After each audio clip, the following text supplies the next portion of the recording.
Hello बच्चों, पिछले video में हमने देखा था त्रिकोणमिति का थोड़ा सा बेसिक।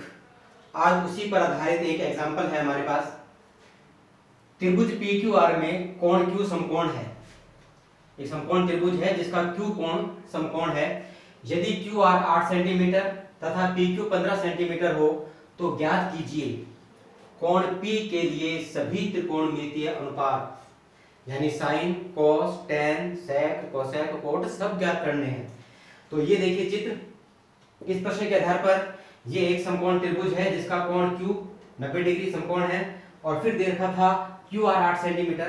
तो ये है QR 8 सेंटीमीटर और PQ यानी ये वाली भुजा लंब 15 सेंटीमीटर। हमें ज्ञात क्या करना है? कोण P के संदर्भ में सभी त्रिकोणमितीय अनुपात ज्ञात करने हैं। तो चलो करते हैं स्टार्ट। तो सबसे पहले तो हमें ये देखना है कि क्या इस त्रिभुज की तीनों भुजाएं हैं हमारे पास? नहीं। तो देखो 90 डिग्री के ठीक सामने जी जो भुजा होती है वो क्या कहलाती है? कर्ण। यानी सबसे पहले हमें इस समकोण त्रिभुज में पाइथागोरस प्रमेय का प्रयोग करते हुए कर्ण PR का मान ज्ञात करना है। यहां लिखते हैं त्रिभुज PQR में कोण Q बराबर 90 डिग्री। क्योंकि आधार चलो आधार और लंब को रहने दो, आप जो निकालना है वो हम देखेंगे। QR बराबर है 8 सेंटीमीटर और PQ बराबर है 15 सेंटीमीटर और ज्ञात करना है कर्ण PR। ये है क्वेश्चन मार्क। पाइथागोरस प्रमेय से पढ़ी है ना, पहले छोटी क्लासों से चलती आ रही है। 8th में 9th में खूब प्रश्न थे इस तरह के। पाइथागोरस प्रमेय क्या कहती है? कर्ण स्क्वायर बराबर आधार स्क्वायर प्लस लंब स्क्वायर। तो यहाँ पे कर्ण कौन सा है? PR। ये शेष दो भुजाओं के यानी QR और PQ दोनों के वर्गों के योग के बराबर होगा। तो PR का मान हमें ज्ञात करना है। QR का मान दिया हुआ है 8 सेंटीमीटर, PQ का मान है 15 सेंटीमीटर। PR स्क्वायर बराबर 8 का वर्ग 64, 15 का वर्ग 225। ये वर्ग भी याद करने हैं भी आपको, मतलब 25-30 तक की वर्ग और वर्गमूल ये याद होने चाहिए आपको मौखिक रूप से। इसका अभ्यास करो, बहुत काम की चीज है। इन दोनों का योग करते हैं तो 225 और 64 289। अगर हमें वर्गमूल याद है तो हमें सीधा पता लग जाएगा कि 289 किसका वर्ग होता है। तो देखो यहां से जब हम इसकी स्क्वायर हटाते हैं तो ये जो 289 है ये चला जाएगा अंडर रूट में और बाहर प्लस माइनस के दोनों चिन्ह होते हैं, यानी PR जो है वो प्लस माइनस 17। 289 किसका वर्ग होता है? 17, यानी 289 का वर्गमूल लेना है। वर्गमूल होता है 17। अब देखो हम ले रहे हैं त्रिभुज की भुजाएं, यानी कर्ण जो आ रहा है वो 17 आ रहा है। अब 17 सेंटीमीटर प्लस वाला होगा या माइनस वाला? तो देखो भुजा तो कभी ऋणात्मक होती नहीं है ना, तो इसलिए माइनस का 17 छोड़ दीजिए और यहां लिखेंगे कर्ण PR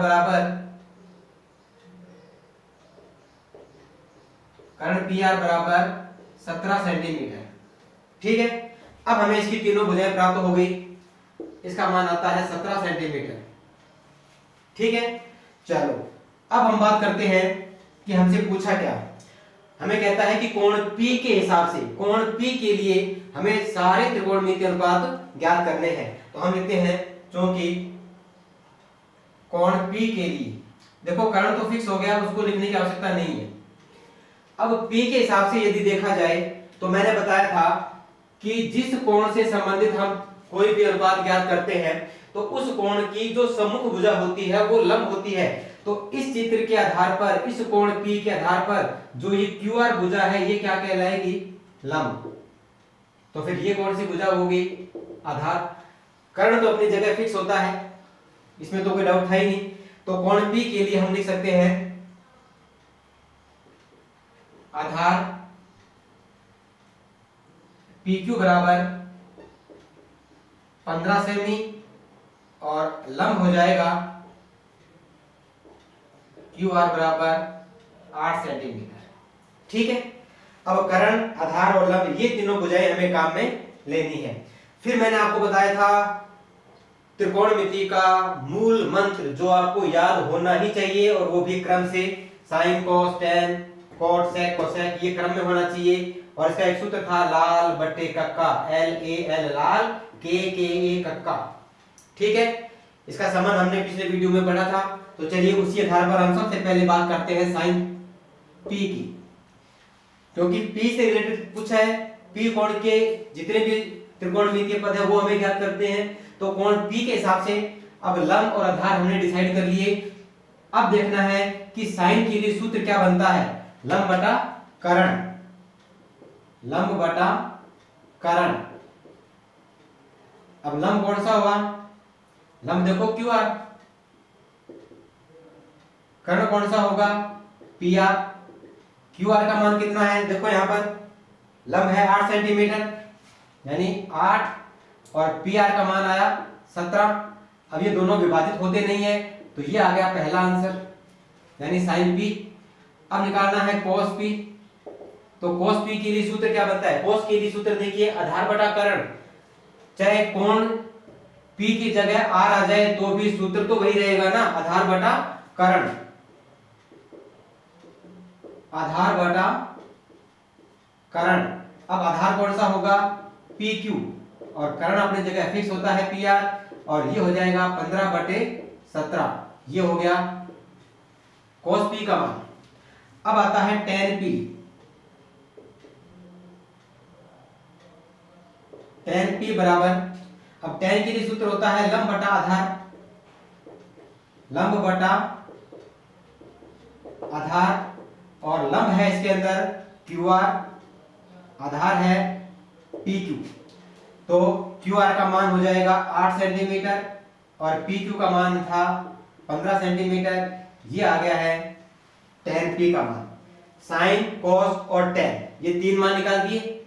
अब आता है cot, cot P।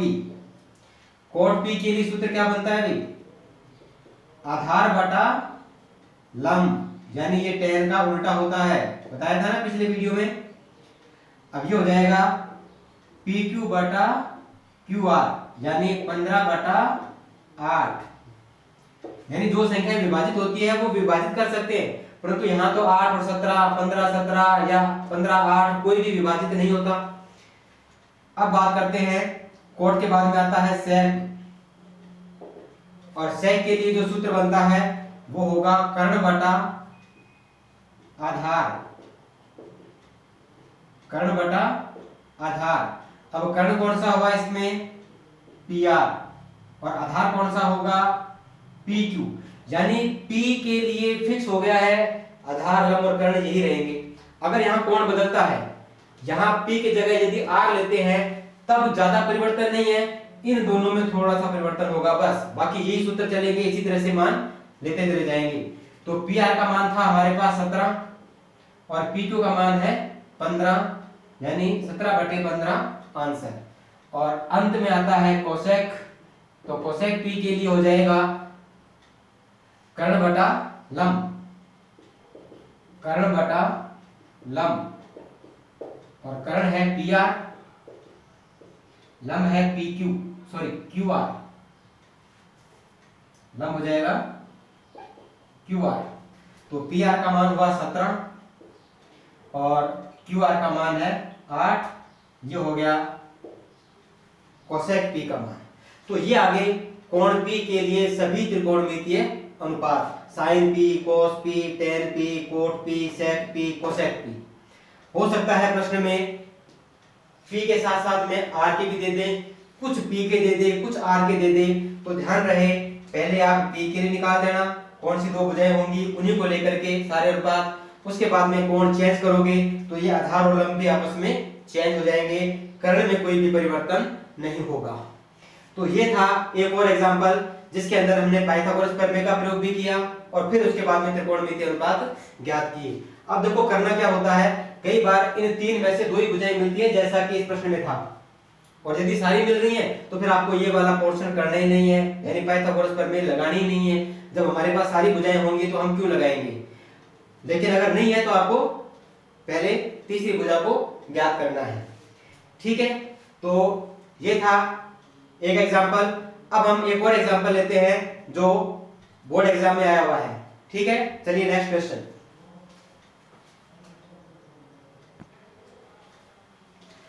Next question है हमारा, आरबीएससी एग्जाम 2013 में आया था कि यदि साइन ए बराबर 3/5 हो तो कोस ए और कोसेक ए ज्ञात करो। ठीक है, तो सबसे पहले तो हमें वहां से स्टार्ट करना है। देखो हमें चित्र की आवश्यकता होगी या नहीं ये भी हम डिसाइड करते हैं यहाँ पर। तो सबसे पहले हम लिखते हैं चूंकि साइन ए बराबर 3/5 ये दिया है, लिख सकते हो यहाँ पर दिया है। अब देखो जिसका मान हमें दिया गया है हम उसी का ही फॉर्मूला लगाएंगे। चूंकि इसको ब्रैकेट में डाल देना, चूंकि साइन थीटा बराबर, यहाँ पे सूत्र के लिए थीटा की यूज करना आप। साइन थीटा बराबर होता है लंब बटा कर्ण। साइन थीटा बराबर क्या होता है, लंब बटा कर्ण। कैसे भी मूल मंत्र में बताया था ना आपको, लाल बटे कक्का के आधार पर, उसमें क्या था, लंब बटा कर्ण किसका मान होता है, साइन थीटा का। तो जब हमें साइन थीटा का मान 3/5 दे रखा है तो हम कह सकते हैं कि जो ऊपर वाला मान है यानी जो लंब है वो कितना है 3, तथा कर्ण है वो कितना है 5। अब तीसरी भुजा कौन सी बच गई, आधार। अब सबसे पहले तो हमें ये चेक करना है कि क्या हमें पाइथागोरस प्रमेय की आवश्यकता होगी और हम आधार निकालेंगे। सबसे पहले हम ये चेक करें। अभी कैसे पता लगेगा, तो पता कैसे करना है, जो चीज निकालनी है वहां से। अब देखो जब कोस का मान हम निकालेंगे तो आप कोस का सूत्र देखिए, कोस का सूत्र होता है आधार बटा कर्ण, आधार बटा कर्ण। यानी यहां पर हमें आधार की आवश्यकता पड़ेगी। तो आधार तो हमें दिया ही नहीं है ना, हमें दिया था साइन का मान, और साइन का संबंध लंब और कर्ण के साथ में होता है, आधार होता ही नहीं है इसमें। तो सबसे पहले हम क्या करेंगे, हम पाइथागोरस प्रमेय लगा करके आधार ज्ञात करेंगे, यानी तीसरी भुजा को हम ज्ञात करेंगे। फिर दूसरा, पहले हम देख रहे थे कि हम किस कोण से रिलेटेड त्रिकोणमितीय अनुपात ज्ञात करते हैं, लेकिन यहाँ क्या करना है, देखो यहाँ पर है ए, यहाँ भी है ए और यहाँ भी है ए, यानी तीनों कोण सेम है। तो जब एक जैसे हैं तो आपको चित्र की कहीं आवश्यकता नहीं है, आप सीधा ए कोण के हिसाब से ही सारे मान निकालते चले जाओगे। अब आप लिखोगे आधार बराबर क्वेश्चन मार्क, फिर हम लिखते हैं पाइथागोरस प्रमेय से, पाइथागोरस प्रमेय से कर्ण स्क्वायर बराबर आधार स्क्वायर प्लस लंब स्क्वायर। तो हम ये कह सकते हैं कि आधार स्क्वायर बराबर कर्ण स्क्वायर माइनस लंब स्क्वायर। आधार स्क्वायर बराबर कर्ण का मान 5, तो 5 का वर्ग, लंब का मान है 3, 3 का वर्ग। आधार स्क्वायर बराबर हो जाएगा 25 माइनस 9, यानी आधार स्क्वायर बराबर 16, या आधार बराबर हो जाएगा √16 प्लस माइनस दोनों, या आधार बराबर हो जाएगा 4। अभी 4 मात्रक यानी सेमी एमीटर जो भी है प्रश्न में उसी के अनुसार लिखना है। अब तीसरी भुजा आती है आधार। लंब था 3 सेमी, कर्ण था 5 सेमी, तीनों भुजाएं आ गई। अब देखो ज्ञात क्या करना था, कोस और कोसेक। तो हम लिखते हैं फर्स्ट भाग कोस ए बराबर, अब कोस ए का सूत्र क्या था, लाल बटे कक्का के आधार पर देखा जाए तो आधार बटा कर्ण, आधार बटा कर्ण। अब आपको भुजाओं के नाम नहीं लिखने हैं क्योंकि हमने चित्र बनाया ही नहीं, उसकी कहीं आवश्यकता भी नहीं थी। सीधा मान लेना है। आधार कितना आया था 4, कर्ण कितना है 5, तो 4/5 ये है हमारा पहला आंसर यानी cos A। सेकंड है कोसेक A। अब कोसेक के लिए सूत्र क्या था, कर्ण बटा लंब, कर्ण बटा लंब, तो कोसेक A बराबर हो जाएगा 5/3। तो हम कह सकते हैं कि अतः cos A बराबर 4/5 तथा कोसेक A बराबर 5/3 आंसर। ये प्रश्न आया था बोर्ड एग्जाम 2013 में। अब जो हमारे पास चल रहा है इस समय, उसके अंदर इस तरह के क्वेश्चन आने बंद हो गए। हम पढ़ रहे हैं त्रिकोणमिति। अब त्रिकोणमिति का ये सबसे मोस्ट पार्ट है जहां से हमें इसका बेस मिलता है। अब इसके बाद में हम बात करेंगे फॉर्मूलों की, यानी फॉर्मूला कैसे याद किया जाए। तो जितने भी फॉर्मूले होंगे वो एक ट्रिक से निकलेंगे, ये हम नेक्स्ट वीडियो में बताएंगे आपको। तो अभी तक जो इसका स्टार्टिंग में जो भी बेस था वो बिल्कुल इसी तरह से है। त्रिभुज की भुजाओं को एडजस्ट करना, लाल बटे कक्का का प्रयोग करते हुए तीनों भुजाओं के आधार पर सारे त्रिकोणमितीय अनुपातों को ज्ञात करना। ठीक है, तो नेक्स्ट वीडियो में बात करेंगे फॉर्मूले की। Thank you.